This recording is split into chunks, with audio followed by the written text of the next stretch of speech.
Constant रहता है, ठीक है। सेल वॉल्यूम चेंज नहीं होता है, और सेल नंबर जो है उसका नंबर कोई फिक्स नहीं रहता, इंडिफिनिट रहता है। किसी में एक सेल मिल सकता है, किसी में दो, किसी में तीन, ऑर्गेनिजम्स के ऊपर डिपेंड करता है, मल्टी सेलर है या यूनिसेलर है, ठीक है। अगला टॉपिक है स्ट्रक्चर ऑफ सेल। क्या टॉपिक है?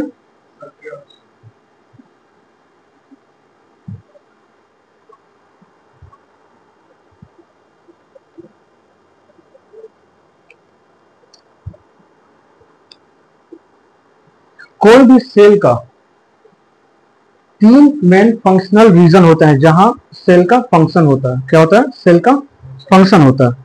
वो कौन कौन से हैं? इसको लिखेंगे थ्री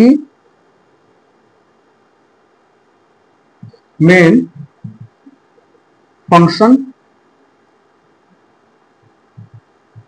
फंक्शनल रीजन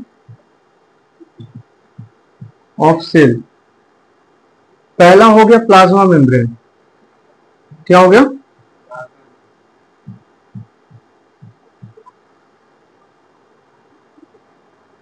इसी को सेल मेम्ब्रेन भी कहते हैं, प्लाज्मा मेम्ब्रेन को ही। और cell wall and cell wall. दूसरा जो होता है वो होता है न्यूक्लियस। न्यूक्लियस जितना बड़ा होगा सेल उतना बड़ा होगा, न्यूक्लियस जितना छोटा होगा सेल उतना छोटा होगा, ठीक है। प्लाज्मा मेम्ब्रेन पे सेल का साइज वेरी करता है। प्लाज्मा मेम्ब्रेन जैसे फंक्शन करेगा, प्लाज्मा मेम्ब्रेन में ही होता है ऑस्मोसिस और डिफ्यूजन। डिफ्यूजन होता है कि from lower concentration to higher concentration में कोई चीजें आना, जिसमें कि आपको जैसे कोई अदर मटेरियल या अदर केमिकल या अदर कंपाउंड या अदर कोई भी मॉलिक्यूल जब बॉडी के अंदर जाता है तो वो सेल के अंदर जाता है, तो वो सेल के लिए यूजफुल है या नहीं, सेल को उसकी जरूरत है या नहीं, ये कौन डिसाइड करता है? Plasma membrane. और प्लाज्मा मेम्ब्रेन ही उसको अंदर आने की अनुमति देता है, और फिर प्लाज्मा मेम्ब्रेन ही किसी चीज को सेल से बाहर जाने की अनुमति देता है, ठीक है। तो अगर वो चीज अंदर आएगा तो प्लाज्मा मेम्ब्रेन का फंक्शन होगा, प्लाज्मा मेम्ब्रेन ही आने की अनुमति देगा। सेल के अंदर वो मॉलिक्यूल या वो न्यूट्रिएंट्स वगैरह जो भी है ये सेल के अंदर आएंगे, और सेल के अंदर ही सेल के ऑर्गेनल्स में उनको न्यूट्रिशन देंगे, उनको एनर्जी देंगे, और सेल का साइज उससे क्या होगा? बढ़ेगा, कम होगा। ये सारा प्लाज्मा मेम्ब्रेन पे डिपेंड करता है। और तीसरा हो गया साइटोप्लाज्म। तीसरा क्या है? साइटोप्लाज्म, ठीक है। अब बताइए कि ये तीनों क्या है? ये सेल ऑर्गेनल्स है। तीनों क्या है? सेल के ऑर्गन्स है, सेल के अंदर फंक्शन करने वाले ऑर्गन्स है, तो सेल ऑर्गेनल्स हो गए, ठीक है।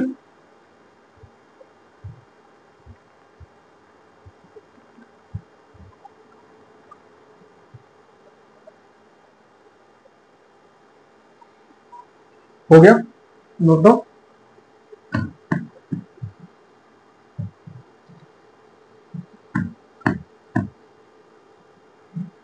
अब हम प्लाज्मा मेम्ब्रेन के बारे में थोड़ा सा जानेंगे।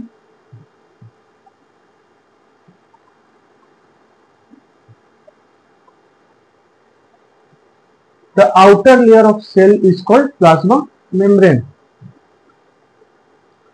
ये प्लाज्मा मेम्ब्रेन का डिफिनेशन हो गया। इसके बारे में, the outer layer of cell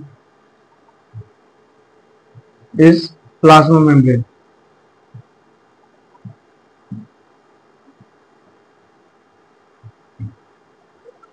cell के सबसे बाहरी कौन रहता है? प्लाज्मा मेम्ब्रेन या सेल मेम्ब्रेन, ठीक है।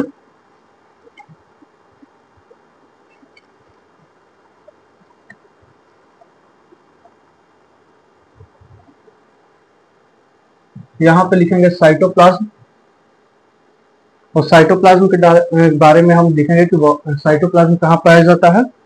तो it lies inside plasma membrane. It lies inside plasma membrane. It lies inside plasma membrane.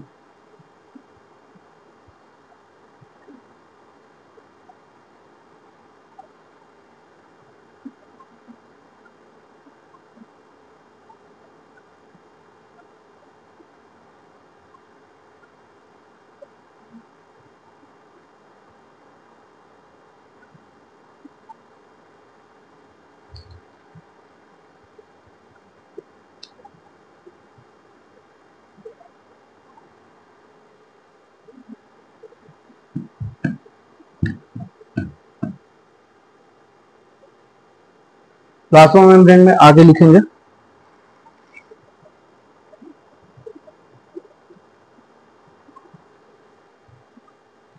it's a thin,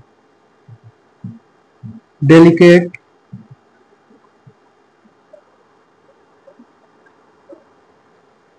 elastic,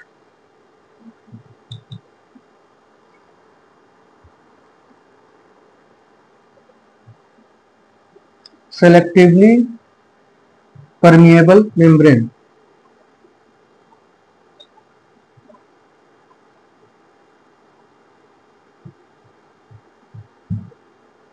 It's a thin, delicate, elastic, selectively permeable membrane. Thin मतलब क्या होता है? Thin मतलब पतला. Elastic मतलब जिसे आप कितना भी बढ़ सके, इलास्टिसिटी हो उसके अंदर, एक्सपैंड कर जाए कितना भी ज्यादा, ठीक है, जरूरत पड़ने पर वो एक्सपैंड करते जाए लाइक रबड़ की तरह, ठीक है, रबड़ में इलास्टिसिटी होती है तो रबड़ को आप कितना भी एक्सपैंड कर सकते हैं. तो इलास्टिक है और सेलेक्टिवली परमिएबल मेम्ब्रेन है, मीन्स इस ये ऐसा मेम्ब्रेन है जिसमें आप सेलेक्टिवली कोई मॉलिक्यूल्स को अंदर आने देता है, तो यही सिलेक्ट करता है किस मॉलिक्यूल को अंदर आना है, किस मॉलिक्यूल को अंदर नहीं आने देना है. ओके.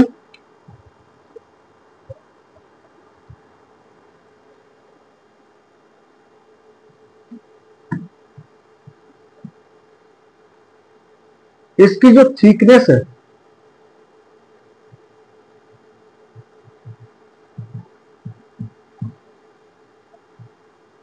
वो कितनी होती है? 7 नैनोमीटर. इसकी थिकनेस कितनी होती है? 7 नैनोमीटर.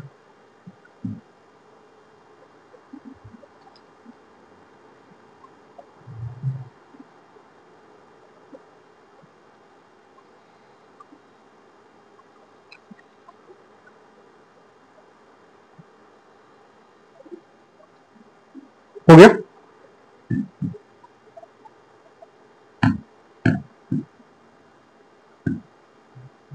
प्लाज्मा मेम्ब्रेन का जो मेम्ब्रेन होता है, जो बाहरी लेयर होता है, वो किस किस केमिकल कंपाउंड से मिलकर बना होता है? Its membrane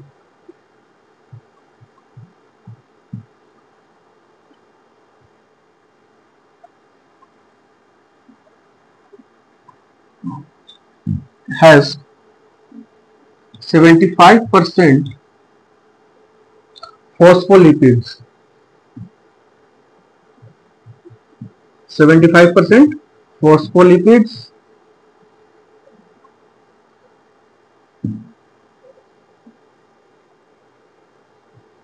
It also contains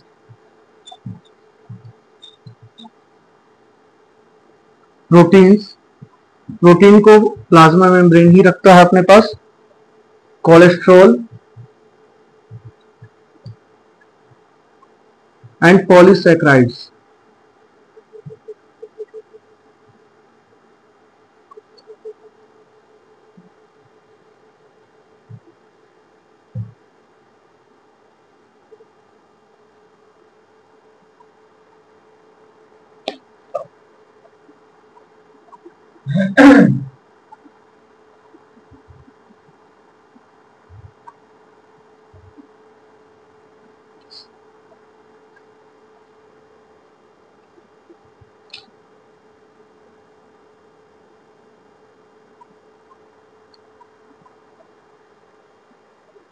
plasma membrane को सेलेक्टिवली परमिएबल मेम्ब्रेन क्यों कहते हैं? क्योंकि प्लाज्मा मेम्ब्रेन ही किसी केमिकल को या किसी मॉलिक्यूल को, केमिकल कंपाउंड्स को परमिट करता है अंदर आने के लिए और बाहर जाने के लिए। ठीक है, तो वो सिलेक्ट करता है। ठीक है, इसीलिए उसे सेलेक्टिव परमिएबल मेम्ब्रेन भी कहा जाता है। ठीक है, प्लाज्मा मेम्ब्रेन के पास 75% जो होता है प्लाज्मा मेम्ब्रेन में फॉस्फोलिपिड्स होते हैं। Okay, it contains, plasma membrane के पास क्या होता है? प्रोटीन होता है, कोलेस्ट्रॉल होता है और पॉलीसैकेराइड्स होता है। ठीक है, पॉलीसैकेराइड्स टाइप ऑफ शुगर। हाँ,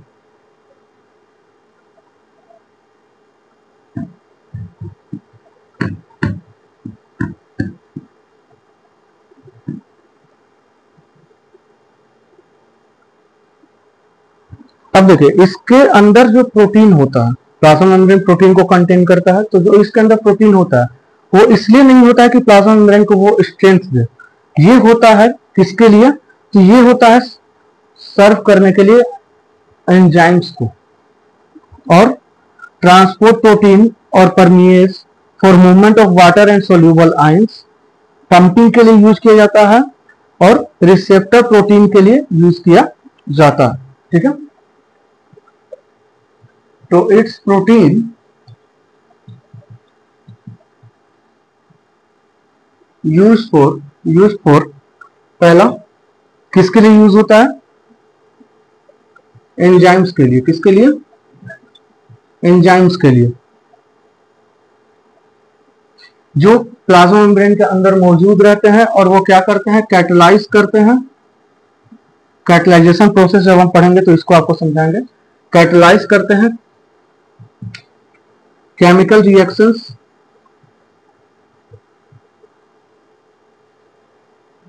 with in the membrane.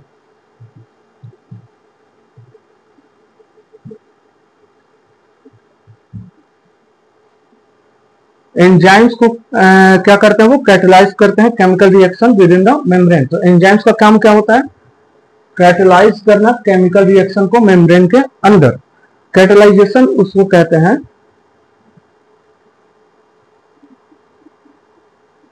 Note down कीजिए।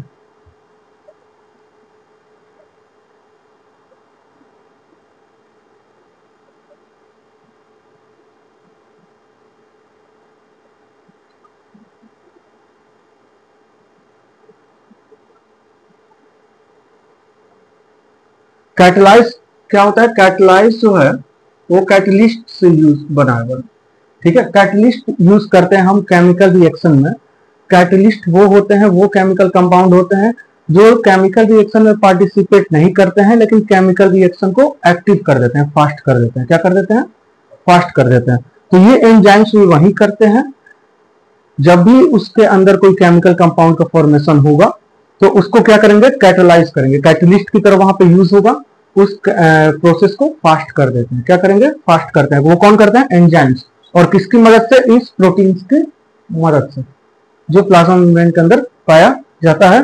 ये प्रोटीन इसलिए नहीं होता है कि वो प्लाज्मा मेम्ब्रेन को स्ट्रेंथ दे, ये इसलिए होता है ताकि एंजाइम्स जो है वो उस प्रोटीन का यूज करें, एंजाइम्स एक्टिव हो और केमिकल रिएक्शन को जो मेम्ब्रेन के अंदर हो रहा है उसको कैटलाइज करें, मतलब उसको फास्ट कर दें और रिएक्शन में बिना पार्टिसिपेट किए हुए।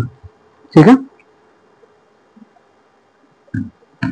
दूसरा इस प्रोटीन का यूज क्या है?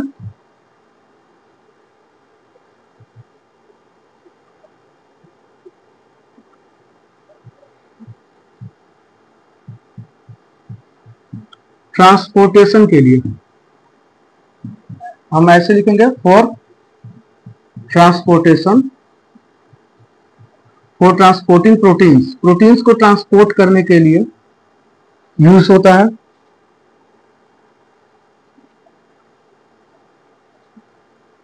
और इस ट्रांसपोर्टेशन में क्या होता है? तो मूवमेंट ऑफ वाटर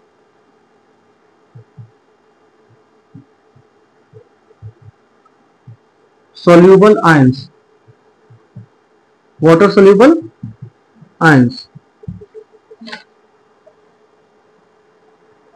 जो सेमी फ्लूइडिक उसके अंदर वाटर होते हैं वो जब उनके साथ कोई भी केमिकल कंपाउंड का मिक्सअप होता है तो उनका ट्रांसपोर्टेशन के लिए इस प्रोटीन का यूज किया जाता है ताकि वो सेल के अदर ऑर्गेनल्स के पास ट्रांसपोर्ट हो पाए। ठीक है, समझ में आ रहा है? बहुत जैसे कि अब बता दे रहे हैं, प्रोटीन का यूज होता है किसके लिए? ट्रांसपोर्टेशन के लिए, प्लाज्मा मेम्ब्रेन के अंदर ही ट्रांसपोर्टेशन। तो अगर सेल के अंदर ट्रांसपोर्टेशन हो रहा है, जैसे बॉडी के अंदर ट्रांसपोर्टेशन होता है ब्लड का, वाटर का, ऑक्सीजन का, कार्बन डाइऑक्साइड का, तो ये जो ट्रांसपोर्टेशन होता है डीऑक्सीजनेटेड ब्लड का या ऑक्सीजनेटेड ब्लड का, तो ये ट्रांसपोर्टेशन हमारे हार्ट और लंग्स के थ्रू होता है जो आर्टरीज और वेन्स में मूव करते हैं।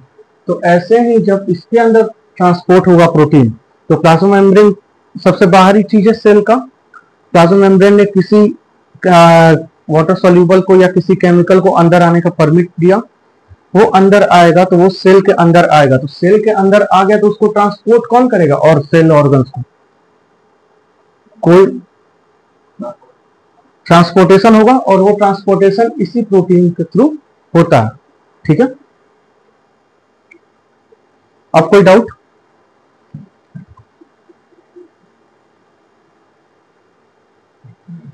तीसरा यूज क्या है?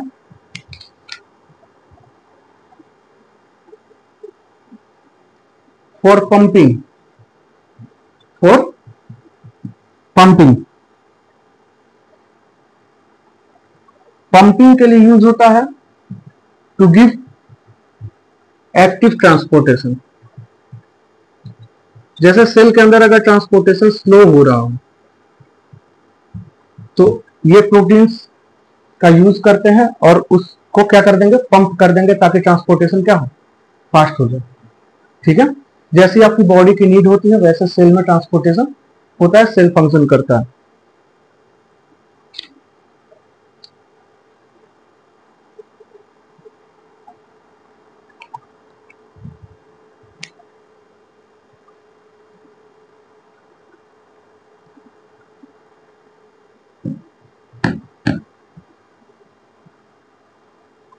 और चौथा जो यूज हुआ वो होता है रिसेप्टर प्रोटीन के यूज में, रूप में, in the form of receptor protein. मतलब और प्रोटीन अंदर लाने के लिए जो एनर्जी लगता है वो इसी प्रोटीन से उसे मिलता है।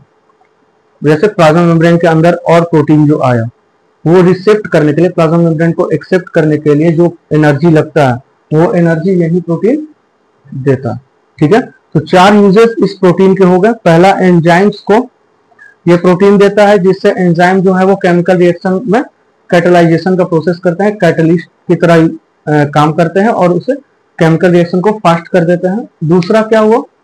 इसका यूज ट्रांसपोर्टेशन के लिए, जो वाटर मॉलिक्यूल्स को ट्रांसपोर्ट करते हैं, ठीक है, अदर केमिकल कंपाउंड्स को, ताकि वो सेल के अंदर ट्रांसपोर्ट हो।